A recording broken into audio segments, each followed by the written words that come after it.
படத்தில் என்ஜாய் பண்ணுற மாதிரி சீன்ஸ் இருக்குன்னு கேட்டிங்கன்னா அங்கங்கே குட்டி குட்டியாக. அண்ட் காமெடிஸும் பார்த்தீங்கன்னா வந்து பெருசாக ஒரு காமெடியன் ட்ராவல் ஆகிற மாதிரிலாம் இல்லை, இவங்களே அங்கங்கே நகைச்சுவை போடுற மாதிரி தான் இருந்துச்சு.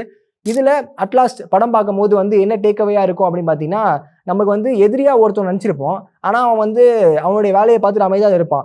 ஆனால் கூட இருக்கவங்க வந்துட்டு நம்ம கூட குழி பறிப்பான்னுவாங்கல்ல, அதே தான் இந்த படத்துலையும். சுற்றி இருக்கவங்க தான் வந்து அவங்களுக்கான ஒரு வேலையை பண்ணி அந்த இடத்த பிடிக்கிறதுக்காக ஒன்று பண்ணுவாங்க. அதை வந்து லைக் வந்து கமலஹாசன் அவர்களுக்கு தெரிய வந்து அது ஒரு மாதிரி பிளாஸ்ட் ஆகுறது தான் இந்த படமாக ஃபுல்லாக இருந்துச்சு. ஸோ அடுத்ததா படத்தோட டெக்னிக்கல் சைடை பற்றி தான் நம்ம பேச போகிறோம். ஏஆர் ரஹ்மான் அவர்கள் மியூசிக்கல் வந்து நம்ம நிறைய பாடல்கள் கேட்டிருக்கோம். அதுலேயும் வந்துட்டு ஆடியோ லான்ச்சுக்கு அப்புறமா வந்து அந்த பாட்டெல்லாம் வந்து ரொம்பவே வைரல் ஆச்சு.